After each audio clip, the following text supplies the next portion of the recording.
This is Land of Havilah, Ezekiel 23. Coming up, the parable of two sisters, Oholah and Oholibah, verse 1. Yahweh's word came to me, saying, Son of man, there were two women, the daughters of one mother. They played the prostitute in Egypt. They played the prostitute in their youth. Their breasts were fondled there, and their youthful nipples were caressed there. Their names were Oholah the elder, and Oholibah her sister. They became mine, and they bore sons and daughters. As for their names, Samaria is Oholah, and Jerusalem Oholibah. Comment verses 1 to 4 or something like, Once there were two sisters from the same mother. In their youth they were promiscuous in Egypt, not for the money, but because they loved it so. The elder was Oholah, she represents Samaria. The younger was Oholibah, she represents Jerusalem. As time went by, Yahweh took them as his own, and they gave birth to children. By way of interpretation so far, the allegory says, Long ago the ancestors of Judah and Samaria lived in Egypt and gladly prostituted themselves to the gods of that land. Then Yahweh took them as his own. As time went by, they gave birth to new generations, which should have rightfully belonged to Yahweh. Now going on, verse 5. Oholah played the prostitute when she was mine. She doted on her lovers, on the Assyrians, her neighbors, who were clothed in blue, governors and rulers, all of them desirable young men, horsemen riding on horses. She gave herself as a prostitute to them, all of them the choicest men of Assyria. She defiled herself with the idols of whoever she lusted after. She hasn't left her prostitution since leaving Egypt, for in her youth they lay with her. They caressed her youthful nipples, and they poured out their prostitution on her. Comment the interpretation of verses 5 to 8 is, although the northern kingdom called Samaria rightly belonged to Yahweh, they let their eyes wander. They became infatuated with their Assyrian neighbors. They thought the Assyrians were wonderful in every way, and that their idols were wonderful. So they cheated on Yahweh by worshiping them. And they thought the same of many other cultures and their idols. They loved them all. In fact, from their ancestors forward, there was never a time when they were any different. Going on with the allegory and still speaking of the northern kingdom called Samaria, verse 9. Therefore I delivered her into the hand of her lovers, into the hand of the Assyrians on whom she doted. These uncovered her nakedness. They took her sons and her daughters, and they killed her with the sword. She became a byword among women, for they executed judgments on her. Comment in verses 9 and 10, the Assyrians invaded and conquered the northern kingdom, took the people captive, carried them away to foreign lands, and just like that, the northern kingdom was extinct. They vanished from history. The root cause was that they were chronically unfaithful to Yahweh. Going on, speaking now of the southern kingdom, verse 11. Her sister Oholibah saw this, yet she was more corrupt in her lusting than she, and in her prostitution, which was more depraved than the prostitution of her sister. She lusted after the Assyrians, governors and rulers, her neighbors, clothed most gorgeously, horsemen riding on horses, all of them desirable young men. I saw that she was defiled. They both went the same way. Comment in verses 11 to 13, Judah also was infatuated with Assyrian culture, wealth, and power. Judah imagined Assyrian culture to be superior to her own. It was the mentality of a little girl with a crush, and was also something like a grown married woman who played the whore. Yahweh resented Judah's adultery. She reminded him exactly of her sister Samaria, only worse. Coming up, Judah's infatuation turned to the Chaldeans, verse 14.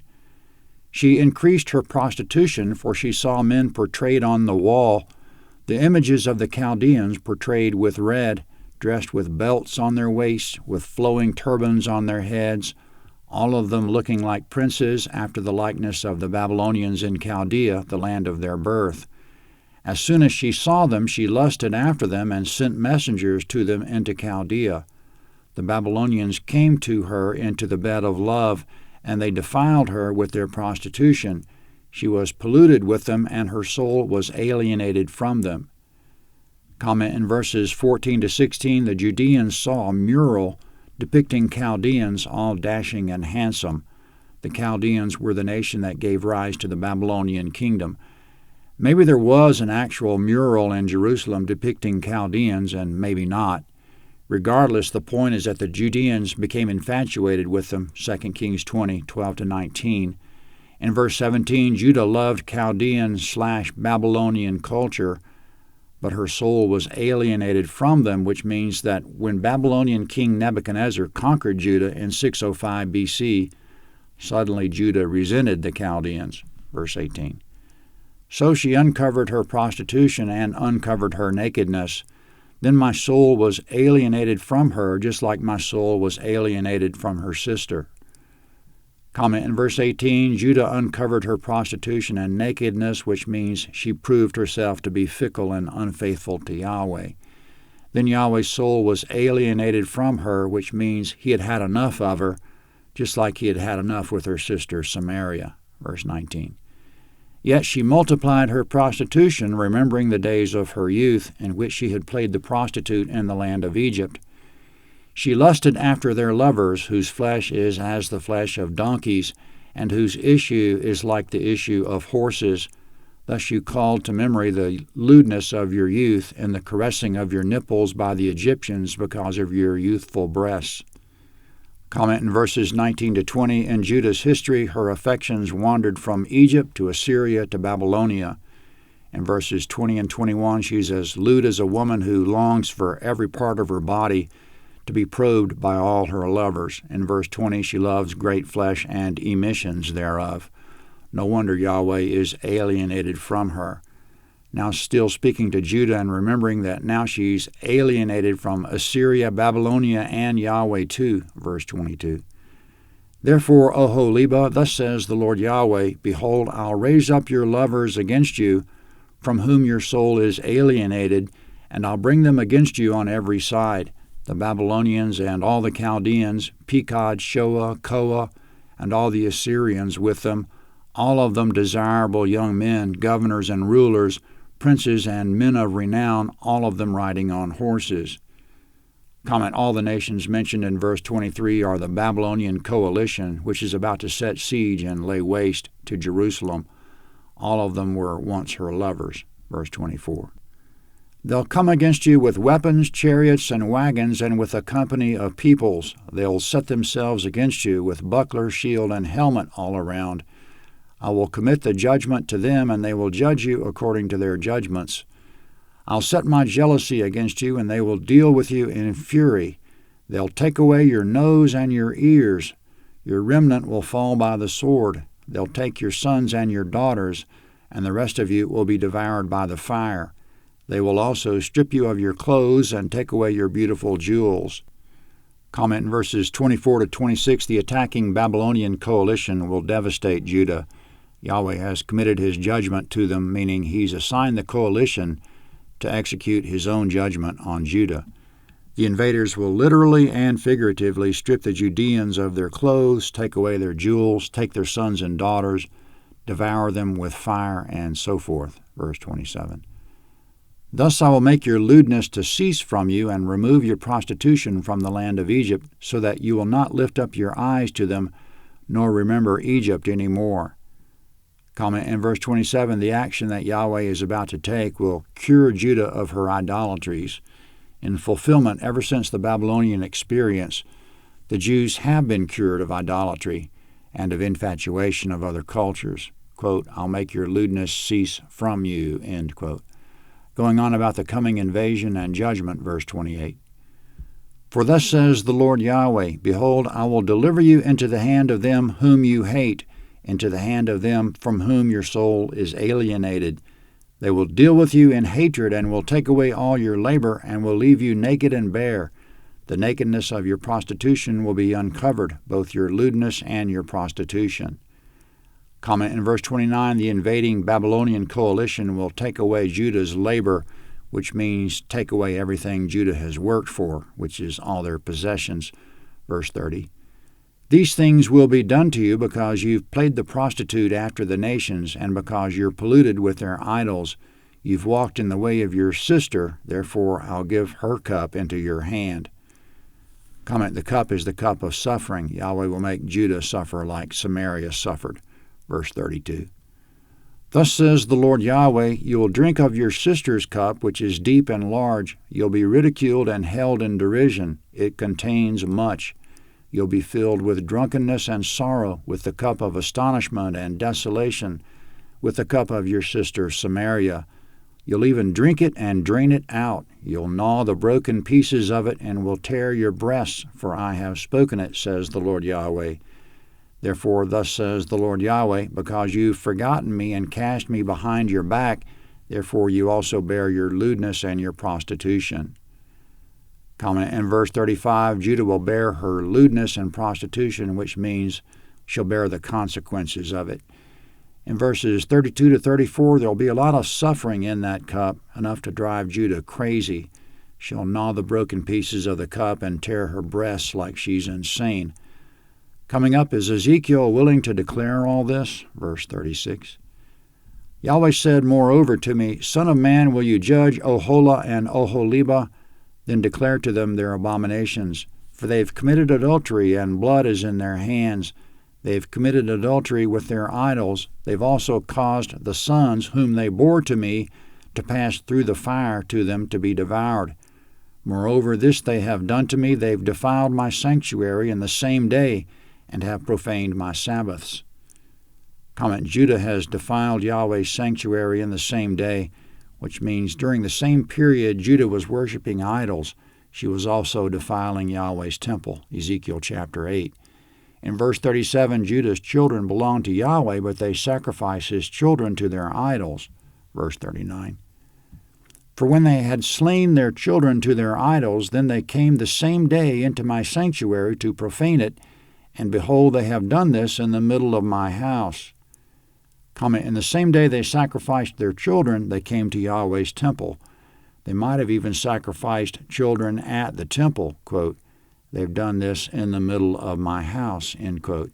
At a minimum, they were mixing child sacrifice in their minds with the worship of Yahweh, verse 40.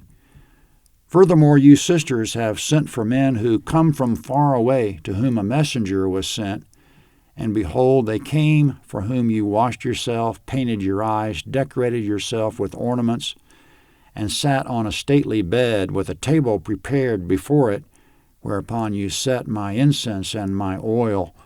The voice of a multitude being at ease was with her. With men of the common sort were brought drunkards from the wilderness, and they put bracelets on their hands and beautiful crowns on their heads.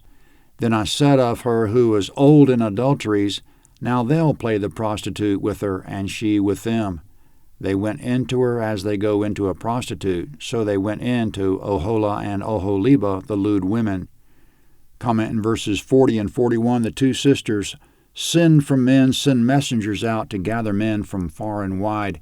When the men come, she has everything ready to charm them and lure them into bed.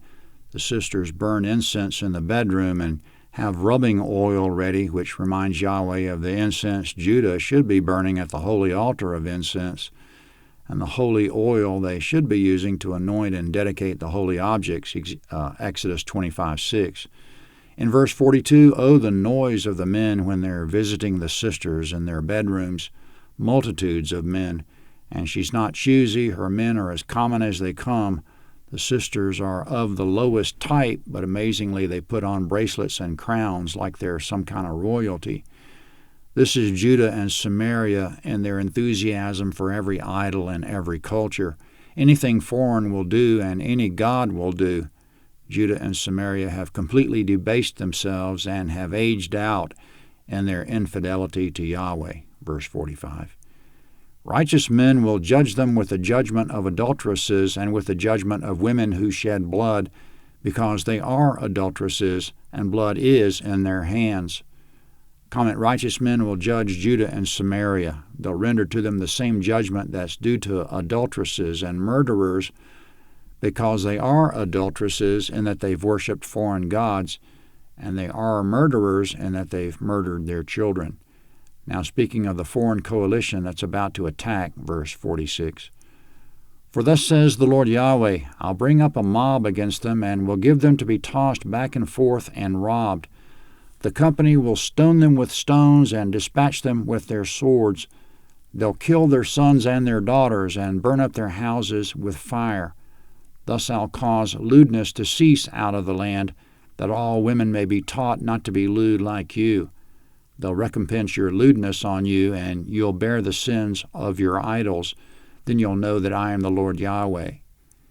Comment in verse 46, Yahweh will bring a mob of foreign armies against the sisters, Samaria and Judah. It's already past history concerning Samaria, and its near future concerning Judah. In verses 47 and 48, the foreign armies will desolate the land. This is how Yahweh will put a stop to Judah's lewdness. This will be a lesson not only to Judah, but to all nations. That's the end of the chapter. By the way, Oholah means she who has a tent. This probably refers to her using her tent as a den of prostitution. And Oholibah means a tent is in her, probably referring to a tent pole. A tent pole was a metaphor for how the male anatomy lifted the sheets, Song of Songs 1:8. Ezekiel 24 is next.